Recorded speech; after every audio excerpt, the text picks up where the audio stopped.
नमस्कार। आप देख रहे हैं द पब्लिक वर्ल्ड में सुभाष चौधरी हूं। राजनीतिक विश्लेषण की एक और नई कड़ी लेकर हाजिर हूं। इस कड़ी में आज हम बात करेंगे राज्यसभा चुनाव की। मां राज्यसभा में तो बेटी लोकसभा में। कहानी में नयापन आने वाला है। आइए इसे समझाता हूं। दरअसल राज्यसभा चुनाव को लेकर सभी दलों की तरफ से प्रत्याशियों के नाम का ऐलान किया जा रहा है। मीडिया में चर्चा है कि सोनिया गांधी राजस्थान से राज्यसभा का चुनाव लड़ सकती हैं। कोई कह रहा है कि हिमाचल से लड़ेंगी, जबकि कोई मध्य प्रदेश से लड़ने या लड़ाने को आतुर है। अभी इस रहस्य से पर्दा उठना बाकी है, लेकिन चर्चा में तो दम है। वर्तमान में सोनिया गांधी अभी उत्तर प्रदेश की रायबरेली से लोकसभा सांसद हैं। सूत्रों के अनुसार अब सोनिया गांधी की सीट से लोकसभा चुनाव में कांग्रेस नेता प्रियंका गांधी, जो पार्टी की महासचिव भी हैं बिना पोर्टफोलियो की, चुनाव लड़ सकती हैं। मैं आपको बताता चलूं कि राजस्थान में 3 सीटों पर राज्यसभा के चुनाव होने हैं। इस राज्य में भाजपा के खाते में 2 और कांग्रेस के खाते में 1 सीट के जाने की पूरी संभावना है।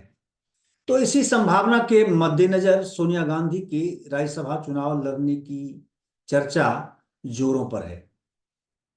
कांग्रेस को इस राज्यसभा के चुनाव में 10 सीटों पर जीत मिलने की संभावना है। संभावना जताई जा रही है कि राज्यसभा के लिए विभिन्न राज्यों में होने वाले इस चुनाव में कांग्रेस को 10 सीटों पर जीत मिल सकती है। कांग्रेस को तेलंगाना से 2, कर्नाटक से 3, राजस्थान, महाराष्ट्र, हिमाचल, झारखंड और बिहार से भी एक एक सीट मिलने की उम्मीद है, क्योंकि वहां विधायकों की संख्या इसी अंक गणित में फिट बैठती है। राज्यसभा की 56 सीटों के लिए 15 फरवरी तक नामांकन होने हैं और अगर जरूरत हुई तो 27 फरवरी को चुनाव कराए जाएंगे। ऐसा इसलिए कह रहा हूं क्योंकि कई बार राज्यसभा के लिए होने वाले चुनाव में विधायकों की संख्या के अनुसार विपक्ष में कोई अगर खड़ा नहीं होता है तो उनके जीतने की संभावना पूरी रहती है। और अगर विपक्ष में विधायकों की संख्या उतनी नहीं है कि वो कंटेस्ट कर पाए, तो फिर वो अपना कैंडिडेट खड़ा नहीं करते हैं। तो यानी कि कुछ सीटों पर खड़े प्रत्याशी निर्विरोध निर्वाचित घोषित कर दिए जाते हैं और कुछ ऐसी सीटों पर जहां लगता है कि दूसरा पक्ष भी अपना दम दिखा सकता है या कुछ मैनेज कर सकता है, क्योंकि राज्यसभा चुनाव या तो स्पष्ट अंकगणित का है कि विधायक उतनी संख्या में आपके पास हैं, या फिर मैनेजमेंट का है कि कौन किससे कितना क्रॉस वोटिंग करा सकता है। और राज्यसभा चुनाव इस प्रकार के इतिहास से भरा पड़ा है। ऐसी घटनाएं हर बार इस देश में जब भी राज्यसभा चुनाव होते हैं तो आपको किसी न किसी राज्य में क्रॉस वोटिंग की घटना देखने और सुनने को मिलती रही है। तो इस बार भी कुछ ऐसा देखने को मिले, इसमें कोई दो राय नहीं है। ये आशंका प्रबल है। दूसरी तरफ कांग्रेस की मध्य प्रदेश इकाई ने पार्टी की पूर्व प्रमुख यानी पूर्व राष्ट्रीय अध्यक्ष सोनिया गांधी से राज्यसभा में राज्य का प्रतिनिधित्व करने की अपील की थी।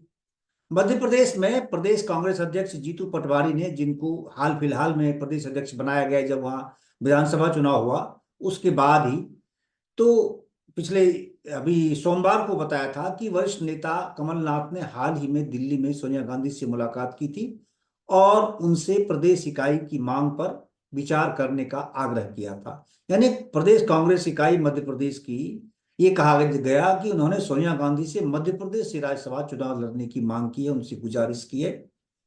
पटवारी ने एक बयान में कहा था कि मध्य प्रदेश कांग्रेस चाहती है कि सोनिया जी राज्यसभा में राज्य का प्रतिनिधित्व करें। राज्य के सभी वरिष्ठ नेता और विधायक इस मांग पर एक मत हैं, ऐसा उनका कहना था। उन्होंने कहा था कि राज्य में कांग्रेस पार्टी को लगता है कि अतीत में प्रधानमंत्री का पद अस्वीकार करने वाली सोनिया गांधी अगर मध्य प्रदेश से राज्यसभा में जाएंगी तो लोगों की आवाज मजबूत होगी। किस प्रकार का तर्क दिया जा रहा है, यह अपने आप में समझने वाली बात है। कितनी चाटुकारिता राजनीति में आ चुकी है, किस कदर लोग अपने जो नैतिक बल हैं उसको धता बता देते हैं, कैसे कितना उदार स्वयं को दिखा रहे हैं। राज्यसभा की कितनी सीटों पर चुनाव होने वाले हैं, यह भी एक बड़ा सवाल है। दरअसल निर्वाचन आयोग की ओर से जारी अधिसूचना के अनुसार पूरे देश में 15 राज्यों में 54 राज्यसभा सदस्यों का चुनाव होना है। इसके लिए 29 जनवरी को घोषणा की गई थी, जिसमें कहा गया था कि 15 राज्यों के 56 सीटों पर 27 फरवरी को चुनाव कराया जाएगा। वहीं 56 सीटों में से राजस्थान की 3 सीटों पर सदस्यों का चुनाव होना है।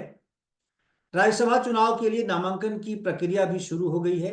ऐसे में सभी दल अपने अपने उम्मीदवारों का ऐलान कर रहे हैं। वहीं राजस्थान की 3 सीटों पर अब तक भाजपा और कांग्रेस दोनों ने ही पत्ते नहीं खोले हैं, यानी अपने उम्मीदवारों के नाम का ऐलान अब तक नहीं किया है। ऐसा समझा जाता है कि भाजपा इसलिए अभी तक नाम का ऐलान नहीं की है क्योंकि उन्हें ये संभावना दिख रही है कि कहीं सोनिया गांधी राजस्थान से चुनाव लड़े, और अगर सोनिया गांधी राजस्थान से चुनाव लड़ेंगी तो शायद वहां कुछ और कहानी बने। इसकी पटकथा पहले से ही तैयार किए जाने की संभावना दिखने लगी है, क्योंकि दोनों ही दलों ने अभी तक प्रत्याशियों का ऐलान राजस्थान के लिए नहीं किया है। हालांकि कांग्रेस की ओर से पहले ही सोनिया गांधी के नाम की अटकलें तेज थी, लेकिन अब राजस्थान की ओर से इसकी मांग भी की जाने लगी है कि राजस्थान से ही उन्हें चुनाव लड़ना चाहिए। राजस्थान में नेता प्रतिपक्ष टीकाराम जूली ने सोमवार को एक वीडियो मैसेज जारी किया। उससे इस बात को और बल मिल गया। इसमें उन्होंने सोनिया गांधी को राजस्थान से राज्यसभा सदस्य के लिए उम्मीदवार घोषित करने का आग्रह किया है। सोनिया गांधी को राज्यसभा सदस्य बनाने की अटकलें काफी समय से तेज हो गई थी। राजस्थान से मनमोहन सिंह यानी पूर्व प्रधानमंत्री को पहली राज्यसभा सदस्य चुना गया था। हालांकि मनमोहन सिंह जी पहले असम राज्य से भी राज्यसभा के सांसद रह चुके। जब वो प्रधानमंत्री थे तब वो असम से राज्यसभा सदस्य बने गए थे, लेकिन इस बार उन्होंने आगे सदस्य बनने से इनकार कर दिया क्योंकि उनका स्वास्थ्य उन्हें साथ नहीं दे रहा है। अगर आपने पिछले शीतकालीन सत्र का या फिर बजट सत्र का भी अगर आपने अवलोकन किया हो संसद का, राज्यसभा का, तो शीतकालीन सत्र में भी वोटिंग के दौरान पूर्व प्रधानमंत्री मनमोहन सिंह व्हील चेयर पर बैठकर आए थे, तो उनका स्वास्थ्य अब उन्हें साथ नहीं दे रहा। तो इसीलिए संभव है कि उन्होंने अब किसी भी सदन का सदस्य बनने से इनकार कर दिया है। ऐसे में पार्टी के पास अब संभावना दिख रही है कि सोनिया गांधी को राजस्थान से चुनाव लड़ाया जाए। तो इसके बाद सोनिया गांधी की नाम की चर्चा जोरों पर होने लगी है।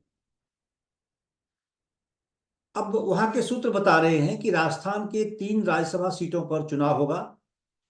वहां के लिए सदस्य कांग्रेस के डॉक्टर मनमोहन सिंह और बीजेपी के भूपेंद्र सिंह का राज्यसभा कार्यकाल 3 अप्रैल को समाप्त होने जा रहा है। वहीं विधानसभा चुनाव में बीजेपी नेता किरोड़ी लाल मीणा उतरे थे और उन्होंने जीत हासिल की थी। वो भी राज्यसभा के सदस्य थे। तो इसके बाद उन्होंने राज्यसभा की सदस्यता छोड़ दी। इसके बाद राज्यसभा सीट दिसंबर में ही खाली हो गया था। अब इन तीनों सीटों पर चुनाव होना है, तो इसीलिए सोनिया गांधी के नाम की चर्चा, उनकी संभावना जताई जा रही है। बात होती है कि आखिर कांग्रेस पार्टी की रणनीति क्या है। इसके पीछे ये जो चर्चा को हवा दी जा रही है मीडिया में गाहे बगाहे, या सोशल मीडिया पर भी चर्चा जोरों से चल रही है, ऑनलाइन मीडिया में भी चर्चा है इस मुद्दे को लेकर, तो आखिर इसके पीछे कांग्रेस पार्टी की रणनीति क्या है। सोनिया गांधी को राज्यसभा भेजने के पीछे कांग्रेस की बड़ी रणनीति बताई जा रही है। सोनिया गांधी वर्तमान समय में रायबरेली लोकसभा सीट से सांसद है, ऐसा मैं पहले ही आपको बता चुका हूं। वहीं जैसा कि राज्यसभा से मनमोहन सिंह सांसद थे, तो अब उनके इनकार करने के बाद सोनिया गांधी को राज्यसभा भेजने का फैसला किया जा रहा है। इस प्रकार के संकेत कांग्रेस पार्टी के सूत्र दे रहे हैं, क्योंकि वह भी बीमार रहती हैं, तो ऐसे में उन्हें राज्यसभा भेजने की तैयारी है, क्योंकि वो अब लोकसभा चुनाव में बहुत मशक्कत करनी पड़ती है, काफी दौरा करना पड़ता है। तो शारीरिक रूप से यानी स्वास्थ्य की दृष्टि से वो इस स्थिति में अब नहीं है कि लोकसभा चुनाव में उतनी सक्रियता दिखा सके। तो इसके साथ कांग्रेस इस बार लोकसभा चुनाव में साथ साथ इस रणनीति के तहत एक नया कदम उठाने जा रही है पार्टी। और वो कदम ये है कि लोकसभा चुनाव में प्रियंका गांधी वाड्रा को उतारने का मन बना लिया है अंदर खाते, ऐसी बात है। हालांकि अभी तक पार्टी की अधिकृत सूचना सामने नहीं आई है, पार्टी का अधिकृत बयान इस मुद्दे पर अभी तक नहीं आया है। इस वजह से उनके पास जो यूपी का प्रभार था, यानी महासचिव थी और यूपी की प्रभारी थी, तो उन्हें मुक्त कर दिया गया था। ये बड़ा आश्चर्य लगा था लोगों को कि जब पार्टी के पदाधिकारियों की सूची, नई सूची आई थी मल्लिकार्जुन खड़गे के राष्ट्रीय अध्यक्ष बनने के बाद, तो उसमें प्रियंका गांधी को महासचिव तो बनाए रखा गया था, लेकिन बिना पोर्टफोलियो के। उनके पास कोई प्रभार किसी भी राज्य का नहीं था। ऐसे में जो उनके समर्थक थे, प्रमोद कृष्णन जैसे, आचार्य प्रमोद कृष्णन, जिनको अभी 6 साल के लिए कांग्रेस पार्टी से बाहर का दरवाजा दिखा दिया गया, निष्कासित कर दिया गया है, उन्हें उनकी सदस्यता निलंबित कर दी गई है। तो उन्होंने भी अपने हाल के 1-2 दिन पहले के अपने बयान में जो मीडिया को उन्होंने दिया है, जो साक्षात्कार उन्होंने दिया है, उसमें इस बात को लेकर बड़ा आश्चर्य व्यक्त किया था कि जब प्रियंका गांधी को बिना पोर्टफोलियो के महासचिव बनाया गया, यानी उन्होंने ये कहा कि प्रियंका गांधी की पार्टी में कोई सुनने वाला नहीं है। लेकिन अब जो चर्चा आ रही है, इससे कहानी कुछ और ही इसमें समझ में आने लगी है कि पार्टी की एक रणनीति थी, जिस रणनीति के तहत उन्हें महासचिव तो बनाए रखा गया, यानी पार्टी ने महत्व तो दिया, पद तो दिया, लेकिन किसी तरह का प्रभार नहीं दिया, दूसरी कोई जिम्मेदारी इसलिए नहीं दी क्योंकि उनको आने वाले समय में लोकसभा चुनाव लड़ाना है पार्टी को। यानी लोकसभा चुनाव में प्रियंका गांधी वाड्रा को उतारने का मन पार्टी ने बना लिया है। ये संकेत पहले ही उस सूची से मिल गए।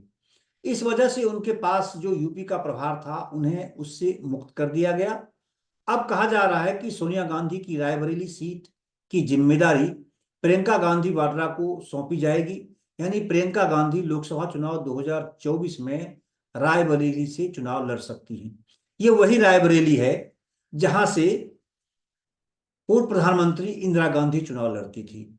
और जब चुनाव एक बार देश में हार गई थी इमरजेंसी की बात, 75 में जब इमरजेंसी लगाया था, 77 में चुनाव हुआ था लोकसभा का, और तब इंदिरा गांधी वहां से चुनाव हार गई थी। तो आपने बहुत प्रसिद्ध गाना उस वक्त का सुना होगा, जो हम लोगों की पीढ़ी थी और वर्तमान पीढ़ी ने शायद उसे न सुना हो, झुमका गिरा रे बरेली के बाजार में। ये तब रेडियो पर, तब क्योंकि तब तो टेलीविजन का जमाना था नहीं, रेडियो का जमाना था। तो जब इंदिरा गांधी हारी थी उस सीट से, तो यह गाना उस वक्त खूब प्रचारित हुआ था, खूब चलता था, लोगों के मुंह पर, सबके जबान पर थे, और रेडियो पर यह गाना बजाया गया था, झुमका गिरा रे बरेली के बाजार में। तो ये वही रायबरेली सीट है, इतनी महत्वपूर्ण सीट है गांधी परिवार के लिए। उस सीट को प्रतीकात्मक सोनिया गांधी, यानी गांधी परिवार नहीं छोड़ना चाहता है। इसीलिए संभवतः सोनिया गांधी के सक्रिय राजनीति से हटने के क्रम में ही उसका प्रभार, यानी उस सीट पर प्रियंका गांधी को, गांधी परिवार के ही किसी सदस्य को बैठाने की बात चल रही है। ऐसा शायद पार्टी लगभग निर्णय ले चुकी है। हालांकि मैं बारंबार ये साफ कर रहा हूं कि पार्टी का यह अधिकृत बयान अभी तक नहीं है। लेकिन बहुत बातें जब जिस पर कयासबाजी होने लगती है और चर्चा होने लगती है, यानी धुआं उठता है, तो इसका मतलब है कि कुछ न कुछ तो वहां है, आग कुछ न कुछ लगी है, आग सुलग रही है। तो अब उत्तर प्रदेश में लंबे समय तक प्रियंका गांधी सक्रिय रही थी, उनका प्रभार ले लिया गया कुछ समय पहले जब महासचिव बनाए रखा गया। तो इससे भी इस चर्चा को बल मिलता है, इस संभावना को बल मिल रहा है, इस कयासबाजी को बल मिल रहा है। सोनिया गांधी की राज्यसभा में जाने के बाद रायबरेली से प्रियंका गांधी के चुनाव लड़ने की संभावना दिख रही है। और प्रियंका गांधी लंबे समय से उत्तर प्रदेश में सक्रिय रही हैं। विधानसभा चुनाव से पहले उन्होंने यूपी में कांग्रेस पार्टी को उठाने के लिए बड़ी मेहनत की थी। प्रियंका गांधी के चुनाव लड़ने के कयास पिछले कई चुनाव से लगाए जाते रहे हैं। वहां मंदिर, मस्जिद, गिरजाघर, हर चौखट पर उन्होंने अपने माथे टेके थे। आपको अगर याद हो, गंगा से नौका यात्रा कर रही थी, बनारस में बहुत दौर उन्होंने लगाया था, यूपी के लगभग सभी जिले का उन्होंने बड़ा सघन दौरा किया था। और ऐसा इसलिए भी कि सोनिया गांधी का चुनाव संचालन भी प्रियंका गांधी ही रायबरेली में देखती रही थी। यहां तक कि अमेठी में भी राहुल गांधी के चुनाव प्रचार की कमान अक्सर प्रियंका गांधी ही संभालती रही है। उन्हें ही यूपी विधानसभा में चुनाव प्रचार का सर्वे सर्वा बनाया गया था।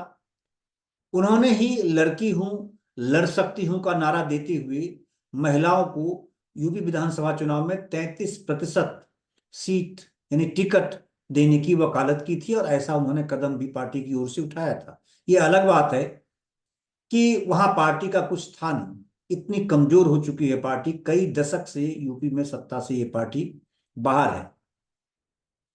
प्रियंका गांधी का न तो वहां उस विधानसभा चुनाव में नारा चल पाया, और न ही उनका 33% महिलाओं को टिकट देने का फॉर्मूला भी काम आया।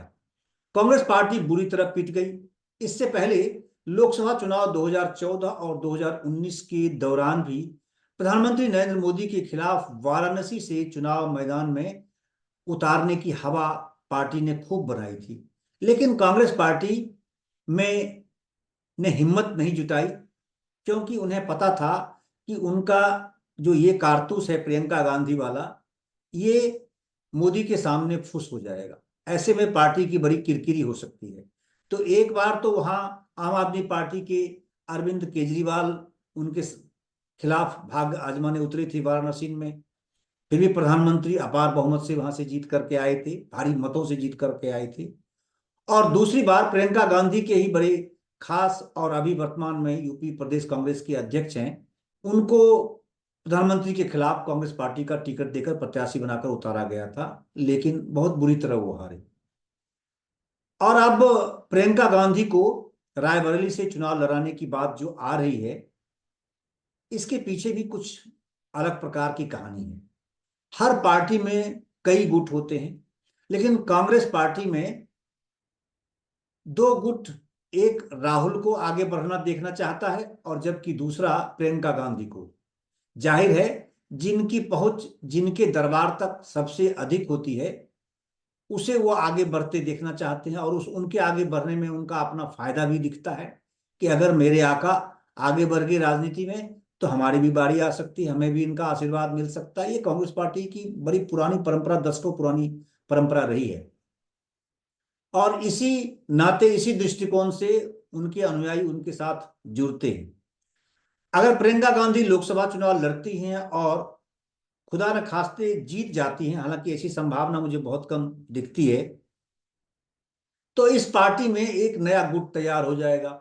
इसमें कोई दो राय नहीं है। सत्ता ऐसी चीज है जिसके शीर्ष पर पहुंचने की ललक किसे नहीं होती। इसलिए मेरा मानना है कि कांग्रेस पार्टी में अब सत्ता के कई केंद्र होंगे।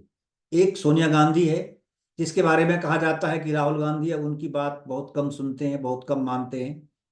दूसरा केंद्र राहुल गांधी स्वयं है, जो पार्टी पर पूरी तरह हावी हैं। आज भी राष्ट्रीय अध्यक्ष फैसले कम लेते हैं, जबकि सभी फैसले राहुल गांधी के माध्यम से ही लिए जाते हैं। सभी किसी भी नेता को इस बात में या यह कहने में कोई गुरेज, कोई परहेज नहीं होता कि उन्हें राहुल गांधी से अनुमति मिल गई है, जबकि राष्ट्रीय अध्यक्ष चुनाव जीतकर सामने आए हैं मल्लिकार्जुन खड़गे साहब, बावजूद इसके राहुल गांधी का नाम लिया जाता है हमेशा, यहां तक कि राष्ट्रीय अध्यक्ष भी उनका नाम लेते हैं। तो ऐसे में दूसरा केंद्र राहुल गांधी है, और तीसरा केंद्र अगर प्रियंका गांधी को लोकसभा चुनाव लड़ा जाता, सक्रिय राजनीति में उतारा जाता, अब तक संगठन की जिम्मेदारी उनके पास थी, और अब अगर सीधे सीधे उनको चुनाव में उतारा जाता है, तो इससे स्पष्ट है कि आने वाले समय में कांग्रेस पार्टी में सत्ता का एक तीसरा केंद्र भी शुरू हो जाएगा, जिसमें आने वाले समय में खींचतान भी देखने को अवश्य मिलेगी। क्योंकि सत्ता ऐसी चीज है कि हर कोई शीर्ष पर पहुंचना चाहता है। अब माना यह जा रहा है कि एक बार फिर यूपी में प्रियंका गांधी को लोकसभा चुनाव लड़वाकर पार्टी के पक्ष में हवा बनाने की जुगत में है कांग्रेस पार्टी। तो इसमें पार्टी को कितनी सफलता मिलेगी यह तो समय बताएगा, लेकिन कांग्रेस पार्टी में वंशवाद की परिपाटी को मजबूती से बढ़ाने वाला एक और उदाहरण सामने आने वाला है। भारत में यह लोकतंत्र है या उसका भद्दा स्वरूप, यह तो जनता तय करेगी। लेकिन इससे यह तो स्पष्ट हो चुका है कि गांधी परिवार कांग्रेस पार्टी को अपने कब्जे से बाहर होते किसी भी कीमत पर देखना नहीं चाहती है। अन्यथा इस प्रकार के निर्णय आखिर क्यों लिए जा रहे हैं? बावजूद इसके कि अभी हाल ही में बजट सत्र में 3-4 दिन पहले लोकसभा में भी और राज्यसभा में भी देश के प्रधानमंत्री नरेंद्र मोदी ने वंशवाद और परिवारवाद को लेकर अपनी स्थिति स्पष्ट की थी। उन्होंने परिवारवाद को हालांकि राजनीतिक दृष्टि से किसी भी दल के लिए बहुत घातक नहीं बताया, लेकिन वंशवाद पर उन्होंने तगड़ा हमला बोला, यह कहते हुए कि वंशवाद भारतीय लोकतंत्र के लिए एक नासूर है, और ऐसा नासूर है ये कि इससे आम लोगों को बहुत नुकसान होता है। सही लोग राजनीति में सामने नहीं आ पाते हैं। कारण है कि वंशवादी लोग उस पार्टी पर हावी होते हैं और अपना निर्णय पूरी तरह पार्टी पर थोपते हैं, व्यक्तिगत निर्णय थोपते हैं। वहां उस पार्टी में लोकतांत्रिक प्रक्रिया दिखती तो है, दिखाई तो जाती है दिखावे के लिए, मगर वो एक छलावा होता है। निर्णय परिवार का, उस परिवार का, उस वंश का ही आदमी लेता है और उसे पार्टी का निर्णय बताकर थोप दिया जाता है कार्यकर्ताओं पर। तो लेकिन उस कारण से कांग्रेस पार्टी की क्या दुर्गति हो रही है, पिछले समय से आप देख रहे हैं, पिछले 10 वर्षों से क्या हालत बनी हुई है, ये सबके सामने है। तो ऐसे में यह जो निर्णय लिया जाएगा, यह पार्टी यानी कांग्रेस पार्टी के लिए कितना लाभकारी साबित होगा, यह तो समय बताएगा। लेकिन जो हालात हैं उत्तर प्रदेश में, उसमें मुझे संभावना कम दिखती है कि ऐसे लोग अब राजनीति में वहां स्थापित हो पाएंगे। एक बार अमेठी से राहुल गांधी का पैर उखड़ चुका है और अब रायबरेली ही वो एक सीट है जहां गांधी परिवार का उत्तर प्रदेश में प्रतिनिधित्व है। हालांकि इसी गांधी परिवार के दूसरे व्यक्ति भी हैं, मेनका गांधी और उनके बेटे वरुण गांधी, जो भारतीय जनता पार्टी से संबंध रखे हुए हैं। हालांकि उनके बारे में भी कई बार चर्चा आती रही कि वरुण गांधी शायद कांग्रेस की ओर झुक रहे हैं। फिर बताया जाता है कि वरुण गांधी ममता बनर्जी की पार्टी टीएमसी की ओर जाने वाले हैं। इस प्रकार की कयासबाजी, ऐसी चर्चा चलती रहती है। बहरहाल जो मुख्य गांधी परिवार है, जिनका कब्जा है कांग्रेस पार्टी पर, 150 साल पुरानी कांग्रेस पार्टी पर, वो अभी केवल और केवल उस परिवार के एक ही सदस्य हैं जो रायबरेली से हैं। और रायबरेली को प्रतीकात्मक, क्योंकि इंदिरा गांधी की सीट रही है, तो प्रतीकात्मक वो उस सीट को किसी भी कीमत पर छोड़ने को तैयार नहीं है। इसीलिए प्रियंका गांधी को वहां से उतारे जाने की संभावना दिख रही है और पार्टी इस पर चर्चा कर रही है, इस संभावना को टटोल रही है। संभव है उतार भी दे, लेकिन अगर बरेली से प्रियंका गांधी चुनाव लड़ती हैं तो उन्हें जबरदस्त टक्कर का सामना करना पड़ेगा। भारतीय जनता पार्टी भी कुछ इसी तरह का तुरुप के किसी ऐसे इक्के को ही वहां से उतारेगी जो प्रियंका गांधी का कंटेस्ट कर पाए, उन्हें हरा पाए। तो इसीलिए बहुत आसान रास्ता, आसान राहें इनके लिए रायबरेली अब नहीं है जैसा कांग्रेस पार्टी समझती है। हो सकता है पार्टी के अंदर खाते इस बात का भान हो, लेकिन फिर भी वो इस प्रकार का निर्णय ले रही हैं, पार्टी का अपना मसला हो सकता है। तो आज बस यहीं तक, फिर हम एक राजनीतिक विश्लेषण की नई कड़ी लेकर आपके सामने हाजिर होंगे। अगर आपने अभी तक द पब्लिक वर्ल्ड को सब्सक्राइब नहीं किया है तो इसे जरूर सब्सक्राइब कर लें। आपका समर्थन हमें मजबूती प्रदान करेगा। द पब्लिक वर्ल्ड देखने के लिए आपका बहुत बहुत धन्यवाद।